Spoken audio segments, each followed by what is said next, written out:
My dear brothers and sisters in Christ Jesus, I welcome you to the 32nd class of our in-depth Bible study. And today we continue our study about the three worlds. So far we had two parts, and this will be the third part. In our previous class, we saw how after the flood, the world was repopulated through the three sons of Noah, Shem, Ham, Japheth, and how they went in three different directions and how they were the founding fathers of various races in this world. So, brothers and sisters, today we will see what happened when they were all together and they began to grow and multiply. We see here about one incident in chapter 11. And before we go there, we read from Genesis chapter 10:25, talking about the descendants of Shem. We know that Shem begat Arphaxad, and Arphaxad begat Salah, and Salah had a son called Eber, and we said through Eber only the Hebrew tribes must have come, and then that Eber had two sons. So we read that in chapter 10 verse 25. And unto Eber were born two sons. The name of the one was Peleg, for in his days was the earth divided, and his brother's name is Joktan. So Peleg and Joktan are sons of Eber, and when Peleg was born, it is said that in his days was the earth divided. So when it says the earth divided, something that it refers to the great continental drift that we spoke about last class. So that most probably happened during the flood. And this division in the fourth generation after the flood most likely refers to the division of the people rather than the land itself. So that we can understand very easily when we see that the very next chapter in the just following verses, we see about the incident in which God divided the people by confounding their language. So that's what we will see today in chapter 11 verse 1. And the whole earth was one language and of one speech. So the whole earth means they had multiplied so much because by these 4 or 5 generations, so many people were born. But they were all together in one place because they all spoke one language. Just imagine how it was. And because they all were descendants of Noah, and Noah was a descendant of Adam. So when God created Adam with all his various abilities, he gave him the capacity to speak. Now, that's a wonderful gift, isn't it? To be able to communicate one with another.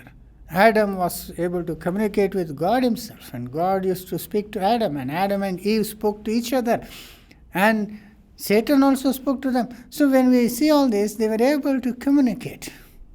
Today, we have discovered that one spot in the brain is responsible for all our speech. And God created Adam with a default language also. So God created him with this capacity of language, and we do not know which language that was.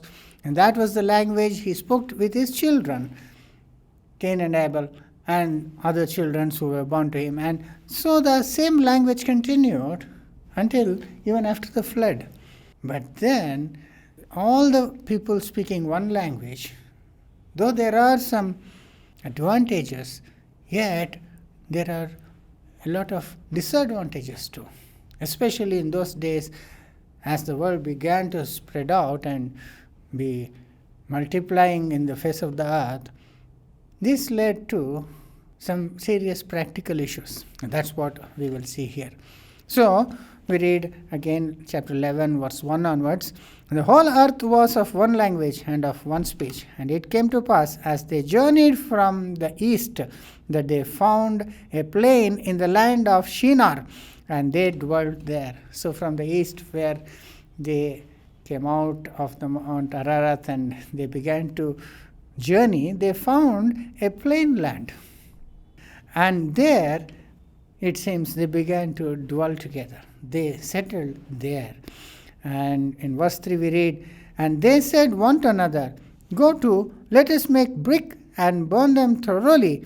And they had brick for stone, and slime they had for mortar." So they began to learn how to build with brick, heated brick and mortar and all that.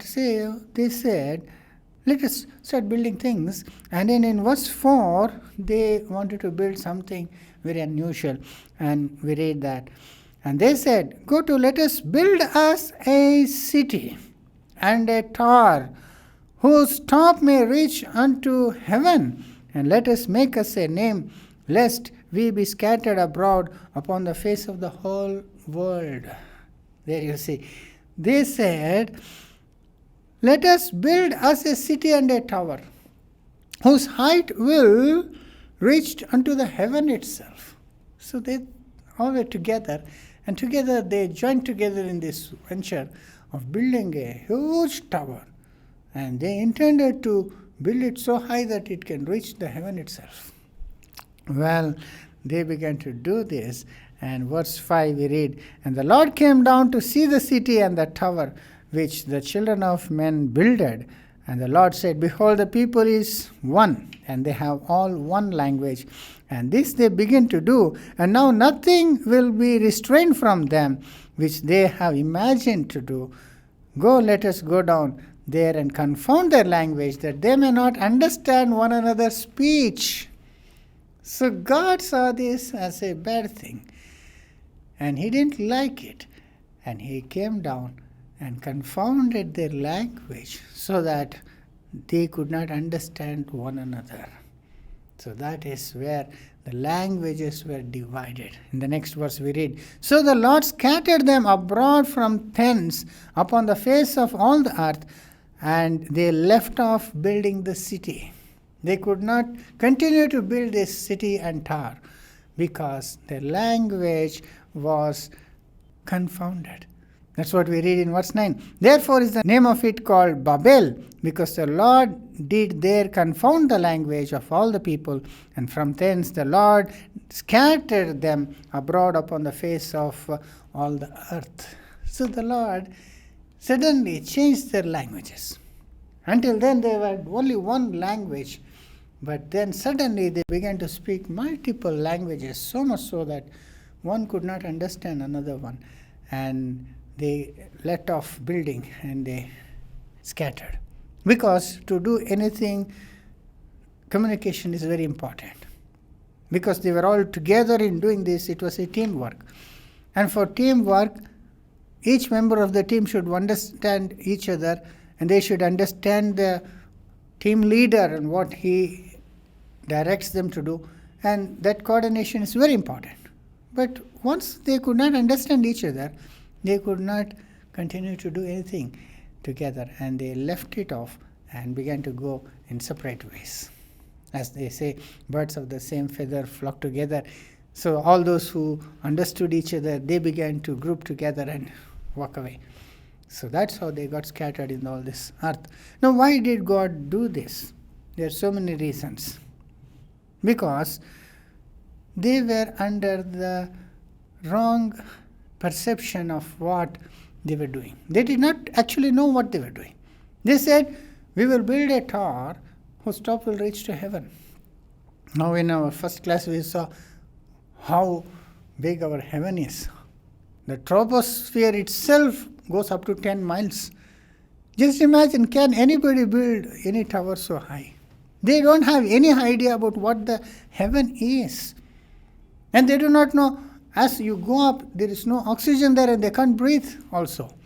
So they were together in doing some foolish things. Just because they are together and they know how to make brick, it doesn't mean that all that they do is useful. It was a futile attempt. It was a foolish attempt. And also it proved that people had stopped trusting God. Rather than to trust God, they wanted to do things to save themselves in their own wisdom. You see, one of the reasons they began to build was, as we see here, was that they may not be scattered upon the face of the earth. You see, let us make us a name, lest we be scattered abroad upon the face of the earth. Now they wanted to do that to make themselves a name. You see, how foolish that is. Before whom they wanted to show themselves as great. But here they wanted to do this to be a symbol of their pride, and then that they may not scatter abroad the face of the earth.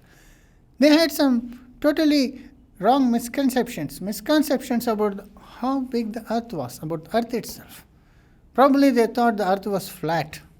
Of course, we know that we didn't know that earth was a globe until very recently, a few centuries before our time. But maybe at that time they thought if you go far enough, you fall off the face of the earth itself. Maybe. So basically they did not trust God. God said, you spread and you flourish and fill this whole earth, but they wanted to stay together.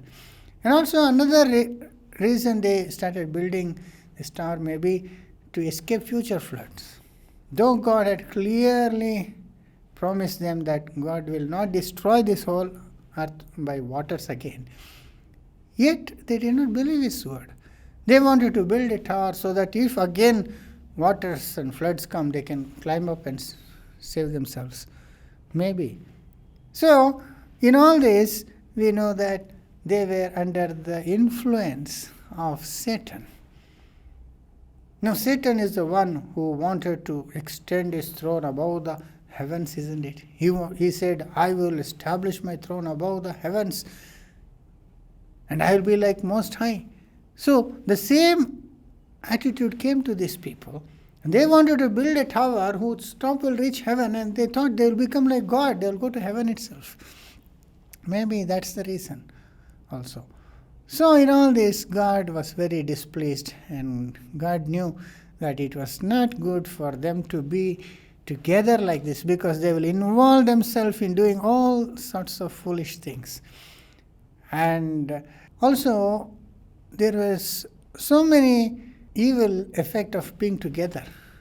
Because if the sin increases, it will increase among all the people. It will spread to all the people immediately. Because they are all together, they all will become totally evil. Isn't it? Just like a disease, an infectious disease like the coronavirus. You see, when it started, it began to spread first of all in one country, and then because now there is frequent air travel and all, it spread all around the world. Otherwise, it would have been contained in that place only. And people who are living far off would have escaped that infection. But here, all the people were together, and if some disease break out, it will immediately affect everybody. Everybody will be destroyed. So, God saw it good that they scatter all around the world. And that is what He did here. And also we know that Satan would influence them if they were all together very easily. And all he had to do is raise up a leader, a very capable leader, talented leader. And if that leader himself is deceived by Satan, he could in turn influence all the people. Listen, that's how it happens even today. Some people Satan will uplift and exalt and give them a lot of talents and success, and he will use them to influence millions of people. That is what he is doing today, and that is what he did. And the person whom Satan was using to influence all the people of the world to do such foolish things against God was Nimrod.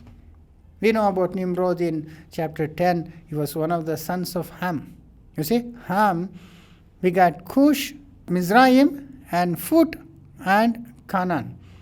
And Cush, we read in verse 8, and Cush begat Nimrod, and he began to be a mighty one in the earth. So, you see, again he is bringing somebody very up. You see, he makes them mighty and great and popular. We read in verse 9, and he was a mighty hunter before the Lord, whereof it is said, even as Nimrod the mighty hunter, he was a mighty hunter. He was a very talented soldier, we may say. He was a warlord, and he began to build his kingdom.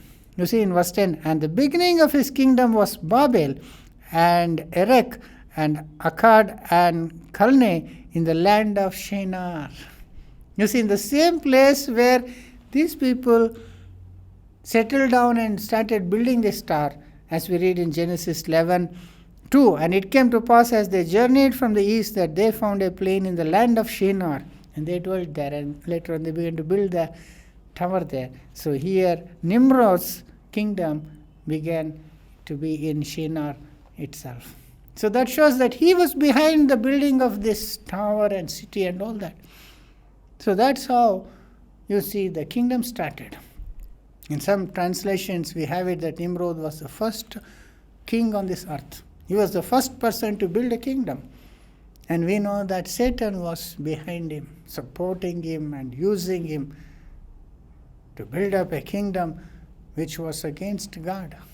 And that is what we see happen here. And God stopped that by confounding their language. So from thereafter, there were so many different languages that came about among the people, and that started multiplying so much more until today.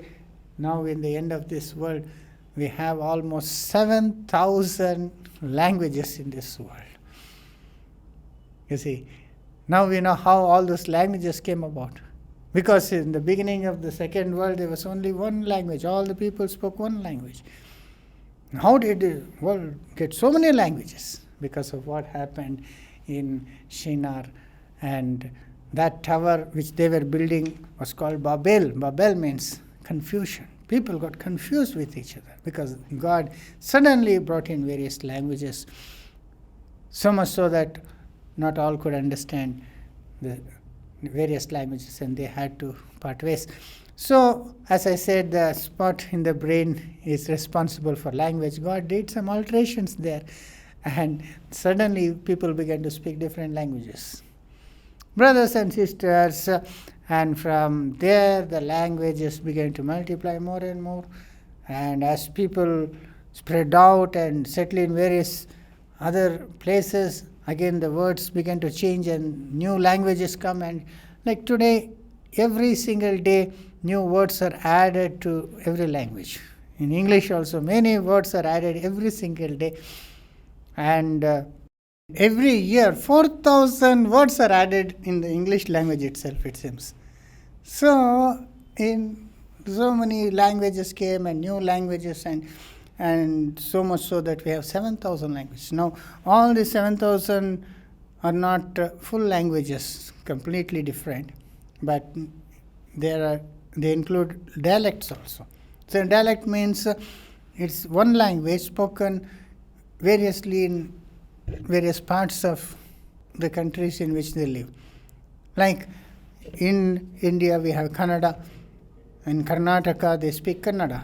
But again in Karnataka, the people living in South Karnataka, that is where we are in Bangalore and Mysore and all this South Karnataka, our language will be like one way. Whereas the North Karnataka people, they will speak in a different way. Some words will be different and the pronunciation will be also totally different. And those in coastal area, they speak another type of Kannada. And those in southwestern part of Karnataka, like Nanjangud and Tiptur and all, they speak in a different way. So, 4 different dialects in Kannada.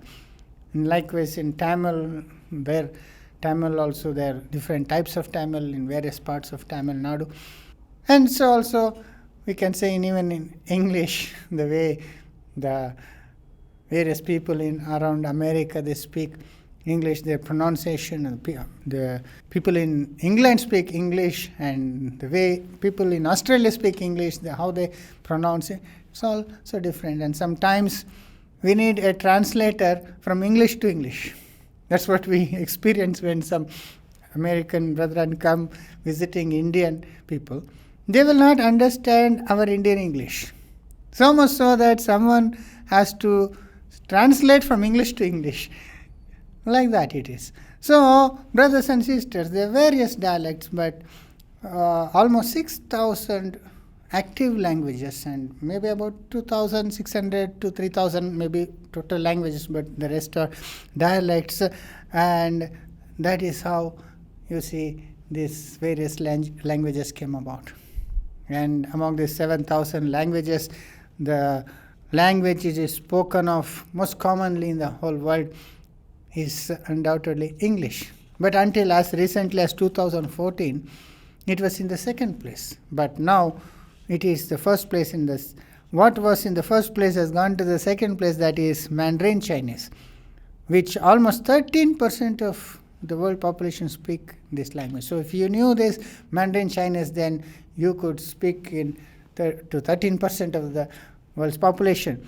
And then in the third place, until recently, was Spanish, but now Hindi has come to the third place. Most commonly used language is Hindi, and after that Spanish, and Spanish is spoken in almost 22 countries, and then in the fifth place is French. So English and French are the two languages which almost every country teach in their countries as their second language.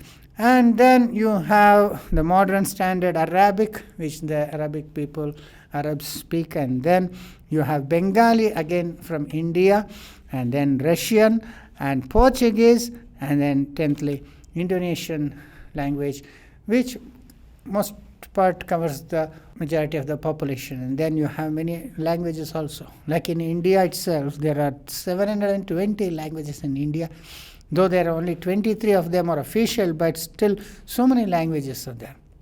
And in India, the most popular language, of course, is Hindi, which 43% of the people in India speak, and Bengali, which is the second, and third Marathi, and after this is Telugu. And Telugu, 8.1 crores people speak, that is 6.7% of the population speak Telugu, and after that comes Tamil, and then Gujarati, and Urdu, and then Kannada, and in ninth place is Odia, and finally Malayalam.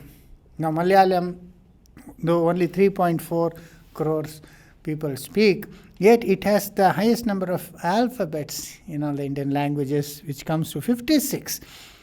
And the least is number of alphabets is in Tamil language, because in Tamil language there's only 30 main alphabets, and it is subdivided into 247 other letters and alphabets, but the main chief letters are 30 only. And that's why certain words, they pronounce certain letters in two ways, like pa and ba is the same.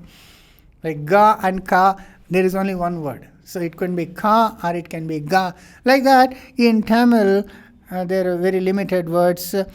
And when we talk about it, the Khmer language of Cambodia and Vietnam, they have 74 letters, which is the highest. And of course, we all know the English language has 26 alphabets. And by the way, do you know how this word alphabet came about? Instead of letters, we say alphabets. Now, how do we get that word alphabet? We get it from Greek, because in Greek the letters are alpha, beta, gamma. So alphabet means alpha and beta. That's how we got the word alphabet. So many words in English are borrowed from Greek and from other various languages, from Latin and other languages. So, and these words, the languages also keep changing from time to time. English as we speak now was not the same as was spoken 500 years ago. Because as we read from the King James, I have the King James version with me. Of course, I use modern translations also. But many things in the King James version, many English speaking people will not know. Unless you are brought up from a Christian background, from traditional churches which use the King James mostly. Otherwise, many English-speaking people will not understand many words that are used in the King James version, that is English 500 years back. The same with any language, because languages, pronunciation, words keep changing. And if you go even further back to 1,000 years, and that time English itself was being built up, and that English would have been totally different. Now we have to keep this in mind, because in the third world, when all the dead are brought back to life, now again, how will they be able to communicate? How will they communicate with one another? Because they come from all over the time. From the beginning, all the dead are come back to life. Then this communication will become a big issue, isn't it? But then God will take care of that also, because in the new heaven and new earth, that is the third world of which we will speak later, when all the dead are resurrected, God will again bring back the one language in this world, it seems. One pure language, so that all the world will speak again one language. Isn't that great? That's what we read in Zephaniah chapter 3 verse 9. The prophet clearly has told us. Zephaniah 3:9. For then will I turn to the people a pure language, that they may all call upon the name of the Lord to serve him with one consent. There you see, God says he will purify the language of the people, so that all will call upon him in one consent, means in one mind. So then a pure language will be restored. Maybe that was the language which God originally gave to Adam, but which was changed and lost in the building of the Babel Tower. Maybe God will restore the same language. We do not know which language that is. Some say it could be Hebrew, but we do not know for sure. But whatever language that will be, it will come in future, will be pure language itself. Because today our languages are also corrupted, and there are so many bad words and bad meaning for each word. You see, one word in one language will have a totally different meaning in another language. And that's why they stopped building this tower and they began to scatter out, because they could not communicate with each other. There was a lot of misunderstanding and quarrel that started in Babel. They began to not only fail to understand one another, but they began to misunderstand also. You see, because some words which have totally opposite meanings, like the word present or gift in English means poison in German. So if to a German we say, I'll give you a gift, means they will think, oh, he wants to poison me. And the word dog in English means fish in Hebrew. So if we go to a Hebrew-speaking person and we ask for fish meat, they will be wondering he is wanting to eat dog meat. Like that, in so many words, they have totally different opposite meanings. And like the word kiss in Romania means poop in English. You see, kiss means poop. So, also in Swedish, kiss means pee. So, peeing. So, just imagine how terrible things will be if we do not know it completely and started using it this way. And also the word fart means speed in Danish, and so on. So many words that have opposite double meaning. So when God brings in a new language in the new world, it will be pure language, without misunderstanding, without double meaning, without any vulgar words in it, and so that all will speak one language, and then again there will be peace and harmony as it was meant to be at the beginning. So, brothers and sisters, that is how we understand the languages began to come about, and later on they stopped building this tower and they began to scatter into various ways. And as this happened, this building of the Tower of Babel proved clearly that though God destroyed the whole world and saved Noah, a just man, yet the people again became ungodly so fast. So soon, they departed from the true God. They doubted His word. They failed to glorify Him and honor Him. And they began to think of building themselves a tower and wanting to become like God and not trusting God. And they wanted to build a tower to make themselves a name and all these foolish things and God dishonoring things they began to do. So that shows that even this severe punishment of destroying the whole world and sparing these people was not able to keep them from their sinful ways.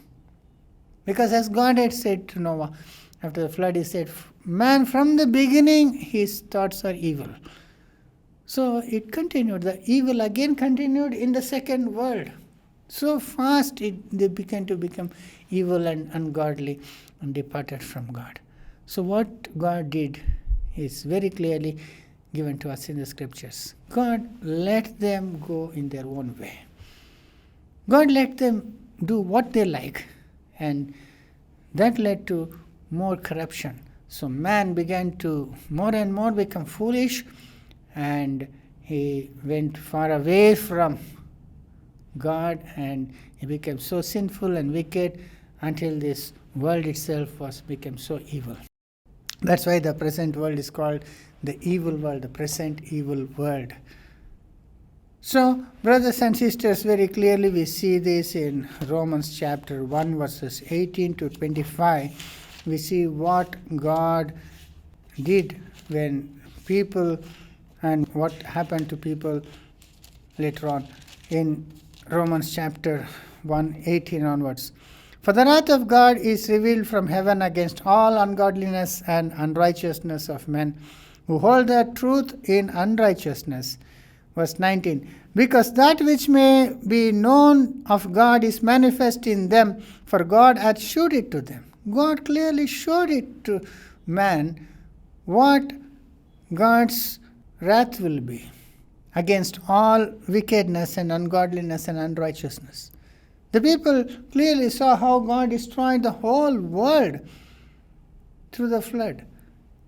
You see, that was very clearly made known to them that God is displeased with all these unrighteous and ungodly acts and what He can do and what His wrath is. And then in verse 20, for the invisible things of Him from creation of the world are clearly seen, being understood by the things that are made, even His eternal power and Godhead, so that they are without excuse. So the people, though they can't see God because God is invisible, yet the invisible things of Him from creation of the world are clearly seen and being understood by the things that are made. Means we can know about God from what things He has created. From this beautiful world, we can know how powerful God is and how loving and kind and good our God is. By all the things that we enjoy in this world, the beautiful things, the trees, the fruits, the rivers, the mountains, the sun, the light, everything, that is a proof of God's eternal power and goodness. That's what we read here. You see, even His eternal power and goodness, that Godhead, it says, divinity, so that they are without excuse, they know all about God. Of course, Adam used to speak to God. And their children knew what happened in the Garden of Eden. They knew that they were all from one man and how that man came from God. They knew God. There was God. That was very clear to them. And verse 21, because that when they knew God, they glorified Him not as God, neither were they thankful, but became vain in their imaginations, and their foolish heart was darkened. That is what happened here. Even when they knew God, they did not glorify Him as God, and neither were they thankful to Him. That's what happened. Today, as we live in these last days, so many deceptions have come about, like the theory of evolution, so-called science, which disproves that the world was created by God, that we got evolved through so many millions of years and all that. So much so that this question has come whether there is true God or not. And to many people, God does not exist because of all this. But in the beginning of the Second World War, they did not have this question. Nobody questioned the existence of God because they knew there was God. From God only they were created. They saw God and His eternal power when He destroyed the whole world and saved them and the ark. They knew from their parents what had happened, everything they knew. But still, even when they knew God, they did not glorify Him. Neither were they thankful. See, they were not mindful of what God will think, what would please Him. You see, they started building a tower to make themselves a name, and all selfishness was there. They did not want to seek God, what was God's pleasure, and to know what is His will and to do what He says. They were so easily distracted by the devil, and they wanted to yield themselves to all these desires they had in their bodies and in their minds. So God let them go in their own way. That's what we read, that they became vain in their imaginations, and their foolish heart was darkened. So much so that they started to become foolish because their heart was darkened. We know that the fear of the Lord is the beginning of wisdom. Right from the time we began to honor God and fear Him, reverence Him, then we become to step into the path of wisdom. But the moment they lost that wisdom, that fear, reverence of God, they began to lose the true wisdom, and their foolish heart became more and more darkened, we read. And that is what we read. You see, verse 22, professing themselves to be wise, they became fools. They became so foolish. They thought they were very wise in doing so many things in their own way, but they were so foolish, and changed the glory of the uncorruptible God into an image made like unto corruptible man, to birds, four-footed beasts, and creeping things. There you see. And changed the glory of God, of the uncorruptible God. Uncorruptible means perfect God, a God which does not decay, means which will be eternal, unchangeable God, into an image like unto corruptible man and birds, and four-footed beasts and creeping things. So they began to make an image of God, which is like unto man and beast and other creatures. That's what Satan influenced them to do that. The very early stages itself, when the country's first civilizations were being built, like the Egyptian civilization and all, they began to have images made of various human beings, and mainly, the fallen angels. They wanted to immortalize their sons. In the first world, as we saw in our previous classes, how some of the angels fell from grace and they came down in flesh and began to marry, and children were born to them. And that was one of the reasons why God destroyed the whole world in the flood. Because a new race had come in. They were Nephilims, or giants in this earth, men of renown. And when God destroyed them in the flood, these angels, they turned up against God, and they wanted their name to be immortalized even in the second world.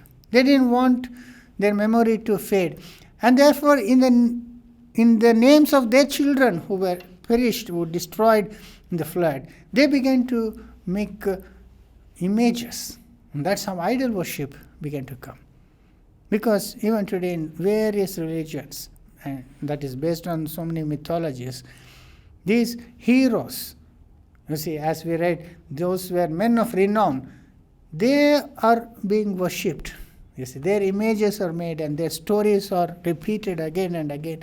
Like in India, that tradition has come for a long time, wherein on certain days, whole night, they will sit and listen to these stories of this first world, how the Devatas came and how these famous people were born and their mighty acts and all. They were repeated again and again in all these various festivals, so that their memory is not lost. And for them, temples are built and they are being worshipped. So that's where this image worship started. Though an idol cannot have any power, it is lifeless, yet these fallen angels who are still alive, they are invisible and they operate behind these images, idols.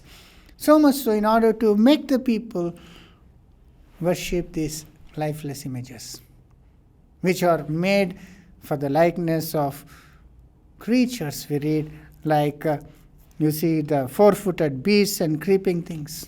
There are so many idols which have the head of elephant or lion and snake, and in Egypt cats are also worshipped and eagles are worshipped. So various creatures, their idols were brought into this world and people started worshipping them. Verse 24, wherefore God also gave them up to uncleanliness through the lust of their own hearts, to dishonor their own bodies between themselves. So when they started to divert from the true and living God and began to be influenced by the devil into worshipping these images and all, God left them. We read, wherefore God gave them up to uncleanliness in order to, through the lust of their own hearts, to dishonor their own bodies. And verse 25, who changed the truth of God into a lie, and worshipped and served the creature more than the Creator, who is blessed forever. So what they're doing essentially is they change the truth of God into a lie. The truth is that God is one and that He is living and is in heaven. But that was changed to a lie. Means God was seen in images and idols, in the things that man created. That became God. So much so that they served the creature more than the Creator. So the creature itself they began to worship. They left the Creator. And that's what happened. Various men are worshipped. Men and women are raised as gods and goddesses, and people began to worship them and make idols of the great heroes of the first world were being worshipped. And not only that, the four-footed beasts and animals were also began to be worshipped. So these are all creation. So we need to honor the Creator who created them, rather than worshipping the creation itself. Because all these are God's creation. The sun, the moon, the stars, the mountains, the rivers, the trees, and the animals are all God's creation. So when we see them, when we use them and enjoy all the good things from them, we have to be thankful to God who created them. Like the sun. God created the sun. So we have to be thankful to God. But leaving God, we are worshipping the sun itself, means how it is. That's what it happens. So many millions of people, the first thing in the morning, they do puja to the sun, instead of to the God who created the sun. They worship the earth, they worship the rivers, they do puja to mountains, to trees, and even to animals like cow. A cow is a wonderful creature which God has created to give us milk. We get milk and cheese and butter and so many useful things from the cow. So, what we should do? We should glorify God for creating this cow for us. But rather than that, if we worship cow itself, that is quite unreasonable, isn't it? That is what we read here, that man began to leave the worship of the true God, the Creator, and they began to worship the creature more. So much so, not only the cow, they began to worship the very snake which brought them death and curse and destruction, which lied to them in the Garden of Eden. That itself they began to see as an object of worship, and this is how they got deceived.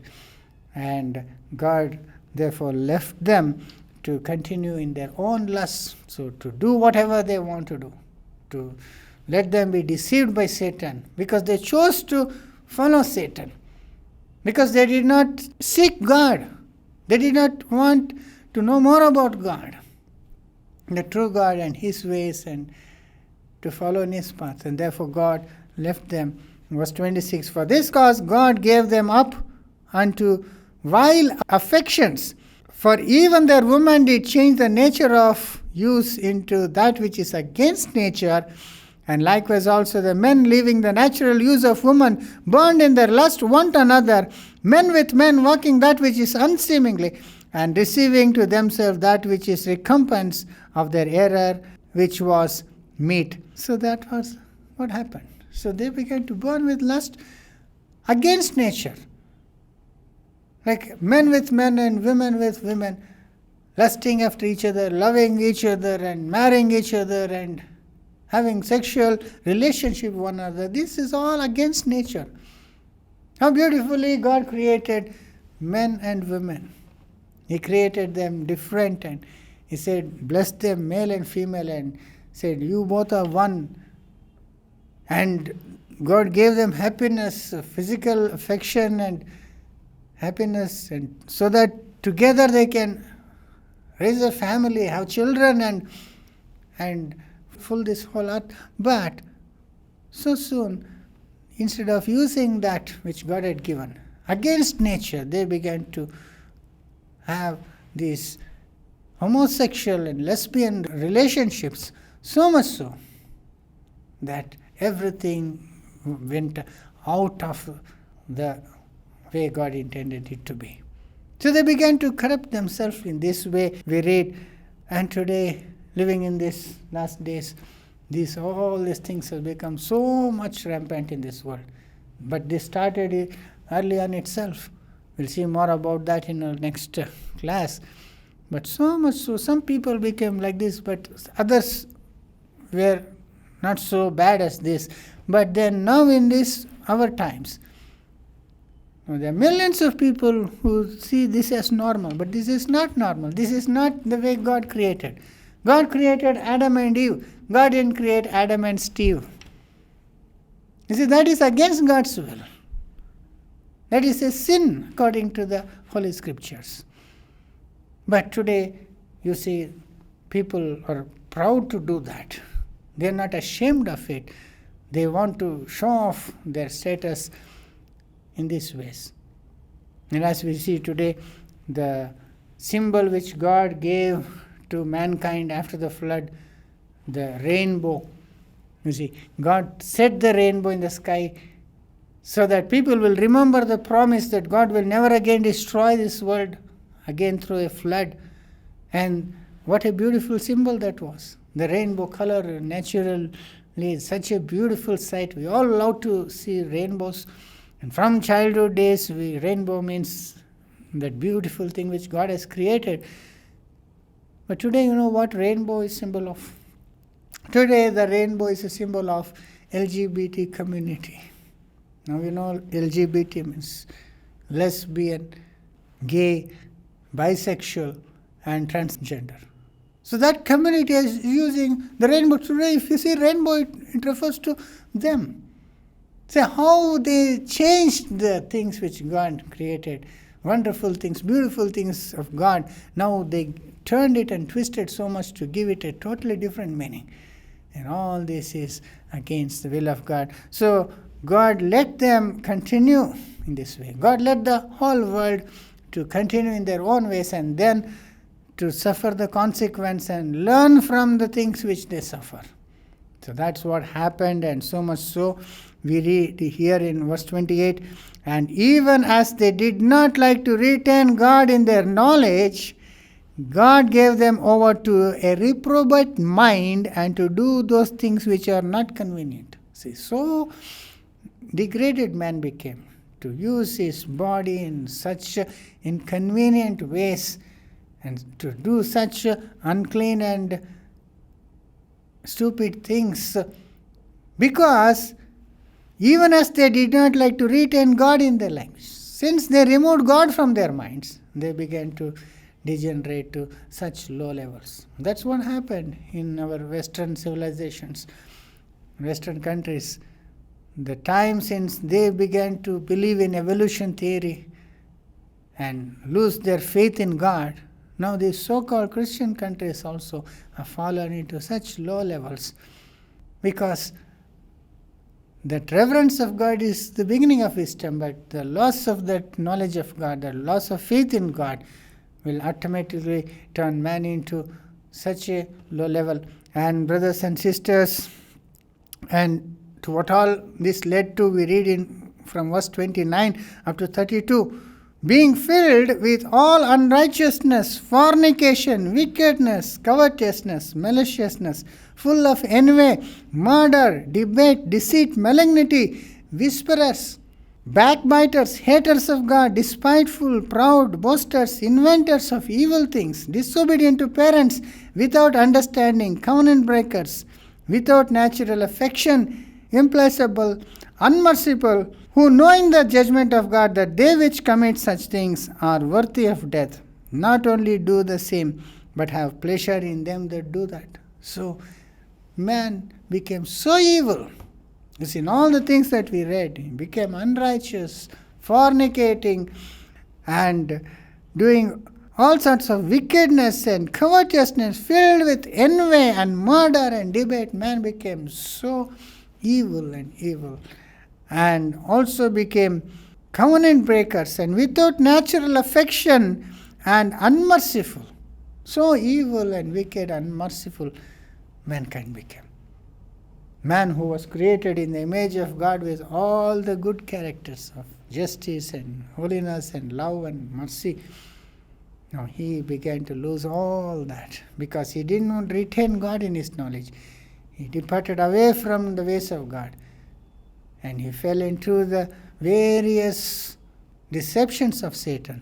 And using the lust that is in man, Satan began to pollute them, and so much so that mankind today have become so full of corruption and crime and evil and wickedness, as we see today. So that's what happened, brothers and sisters, as the man began to replenish the whole earth.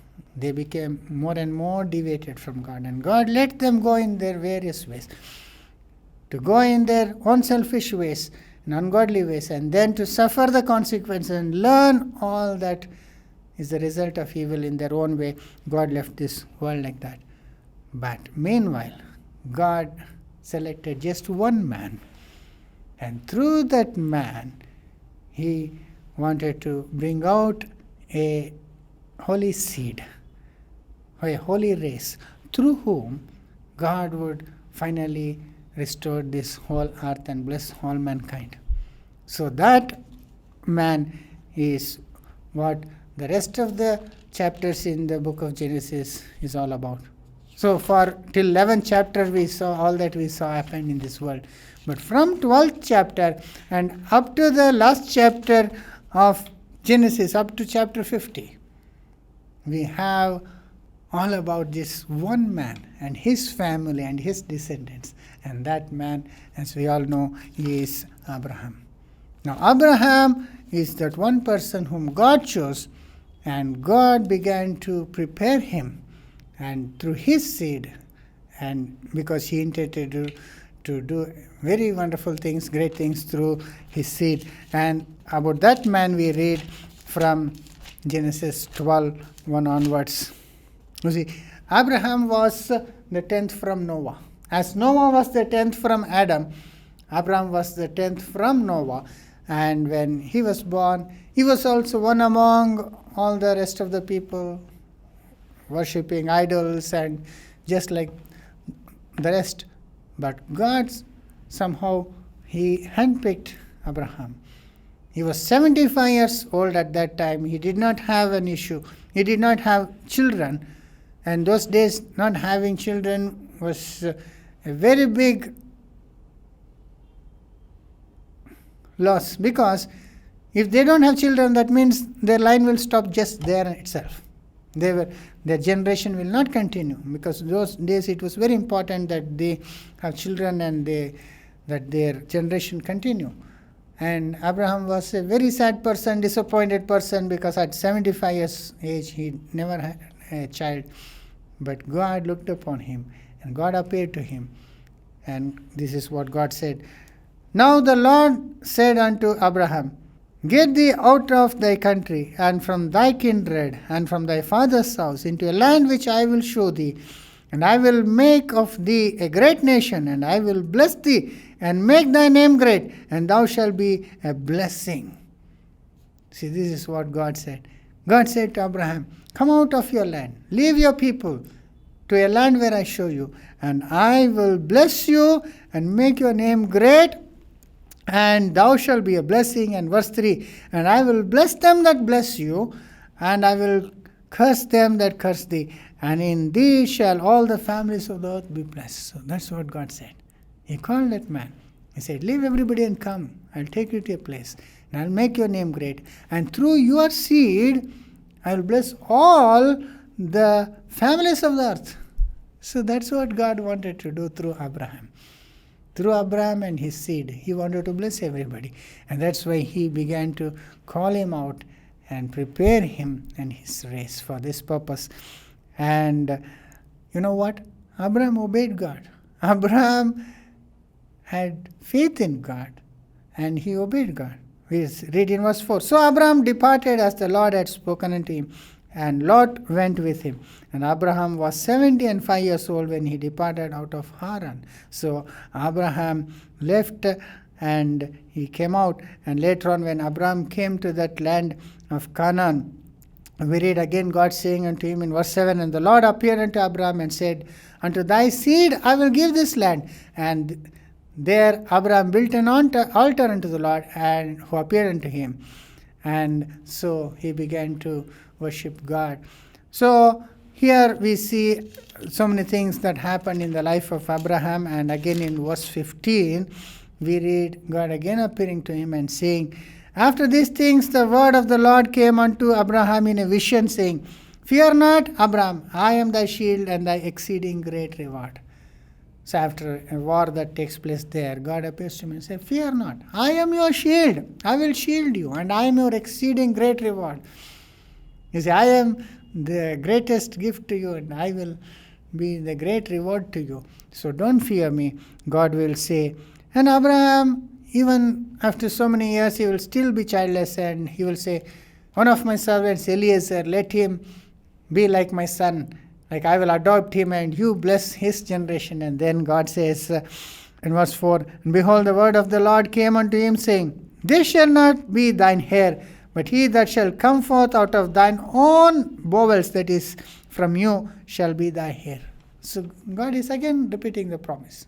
Not your servant, but you yourself will have a child. And verse 5, And he brought him forth abroad, and said, Look now towards the heaven, tell the stars, if thou can number them all. And he said unto him, So shall thy seed be. God said, Your seed, your children will be like the stars. Can you count the stars? And you know, when God was saying all this, Abraham believed him, it seems. There is not even a single son, but God is saying, I will make your children like stars, and Abraham still believed. Though he is getting older day by day, the chances of him having children is becoming even more and more difficult. Yet when God said, I will make your children like the stars in number, he believed him, it seems. And that is what was special in this man, which God liked and which God counted it for righteousness in him. We read in verse 6, And he believed in the Lord, and he counted it to him for righteousness. There you see. Abraham was not righteous, literally. He was like all the world. He was a sinner like all the rest of the people. But he believed God. He trusted God's word. And that faith itself made him as righteous, it seems. So, brothers and sisters, that was what is given to us about this man. And God will tell Abraham, it will take some more time, you see, before this will be fulfilled. And God says in verse 39, He said unto Abraham, Know of a surety that thy seed shall be a stranger in a land that is not theirs, and shall serve them, and they shall afflict them 400 years. So God told Abraham, I will bless your children, but it will be for after some time. For 400 years they will be like strangers in a strange land, and they will be afflicted. In verse 14, and also that nation whom they shall serve will I judge, and afterwards shall they come out with great substance. And thou shalt go to thy fathers in peace, and thou shalt be buried in good old age. But in the 4th generation they shall come hither again, God said to them. So Abraham did not actually see all this happen. He had the son, of course, and he saw maybe his grandsons. But he didn't see his children becoming like the stars of the sky and all that, to inherit the land which God promised. No, Abraham died in his tent only. Before he could inherit the land, he died. But he believed God. He believed God would do it. Though not in his own lifetime, he will fulfill that to his descendants. That's what he believed, and that's what made him so special. He believed God. Even before God answered his prayer, he believed God's word. And that is what was so pleasing to God. And in verse 17, again God appears to him, and he says in verse 1, and when Abraham was 99 years old, the Lord appeared to Abraham and said unto him, I am the Almighty God, walk before me and be thou perfect. There you see, God revealing himself to this one man. He left the whole world to go after their own ungodly ways, after worshipping idols and creatures and beasts and Satan. God left them. But here this one man who believed in him, God is saying who he is. He said, I am the Almighty God. You walk perfectly before me. You be obedient to me, and you be perfect. That's what God said to Abraham. And verse 2, and I will make my covenant between thee and will multiply thee exceedingly. So God is making a covenant with him. And then that's when God changes his name also. See, when he was 99 years old, his name was changed. See, just imagine all your life from the birth you had one name, but suddenly that name is being changed. And God himself is doing this in verse 5. Neither shall thy name any more be called Abram, but thy name shall be Abraham. You see, Abram and Abraham, it is different because Ha was introduced. Abram, now it is Abraham. Ha means breath. Adam, Hawa. You see, Ha means life giver. So you are going to be a father. For a father of many nations have I made thee. See, even before he had a son, God said, I made you father of many nations. And verse 6, and I will make thee exceedingly fruitful, and I will make nations of thee, and kings shall come out of thee. So out of thy seed, nations will be born, and many kings will come out of thee. And I will establish my covenant between me and thee and thy seed after thee in their generations, for an everlasting covenant, to be a God unto thee and to thy seed after thee. So it was a covenant not only with Abraham, but with the seed that should come later on, with all the generations later on. God said, I will make this covenant with them as an everlasting covenant. And as a symbol of this covenant, God asked all the male members of Abraham's family and all the children thereafter who will be born, the male children, to be circumcised. That was the symbol of the covenant which God made with Abraham. That's why the Jewish people, even till today, they circumcise all their children on their male children on their 8th day. And that same thing the Muslims also follow, because they were also descendants of the second wife of Abraham. So they also follow the same thing. So that is how God made a covenant with Abraham. And next we know, in verse 18, we already have gone through this in our previous class. God himself came to Abraham's house along with the 2 angels, and we know the 3 people came, they ate food, and then when Abraham was 100 years old, God says, he will have a child. Your wife Sarah, who is also 90 years old, will bear a son. And that's how Isaac was born. See, after so many years of waiting, 25 years of waiting, Abraham had a son. His name was Isaac, and Isaac began to grow up.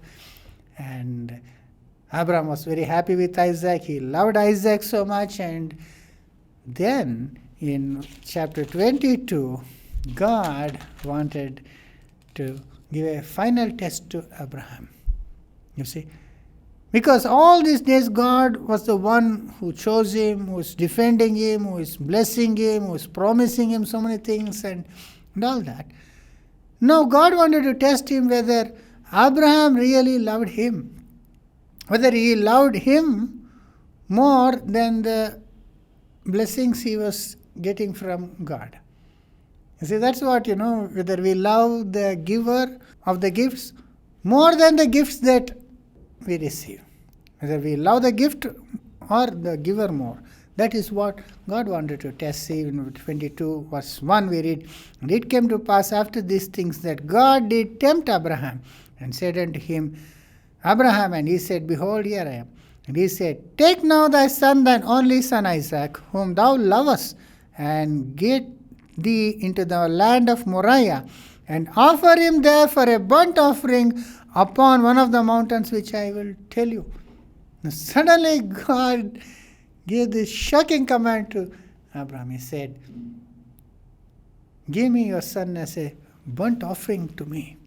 Your son whom you love so much, Isaac. You give him to me as a sacrifice." Burnt offering means they used to kill an animal and burn it on the altar and give it to God.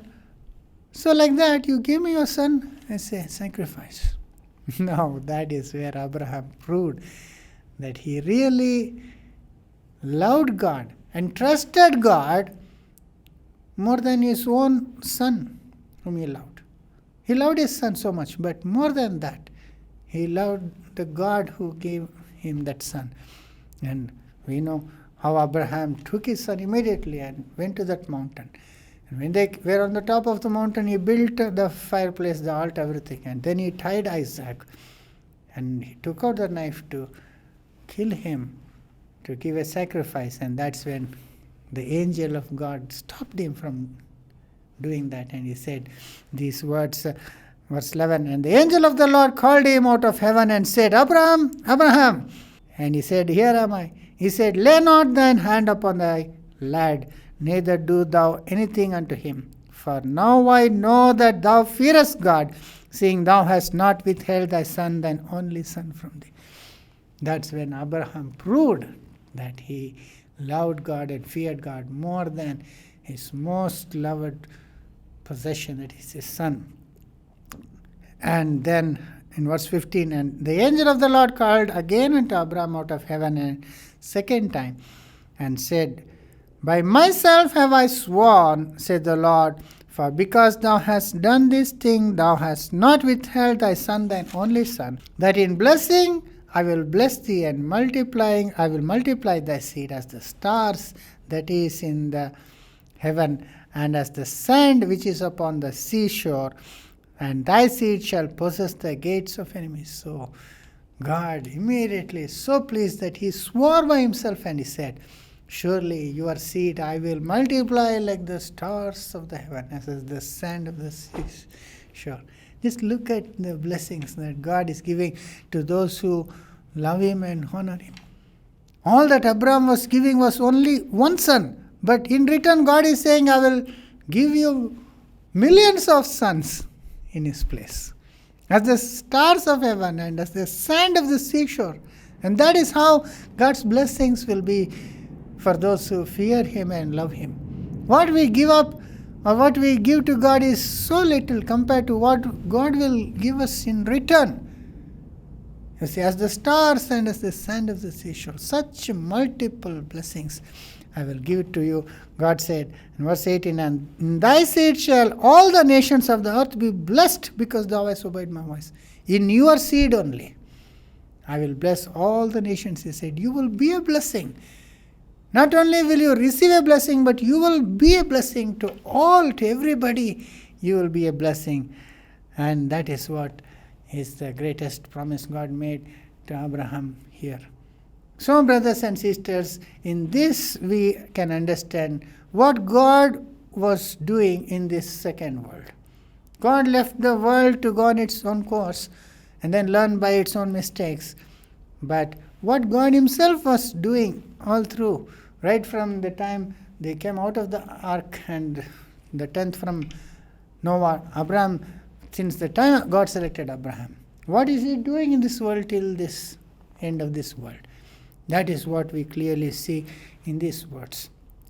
God said to Abraham, I will make thy seed as the stars of the sky and the sand of the seashore. Means he is bringing out two class of people.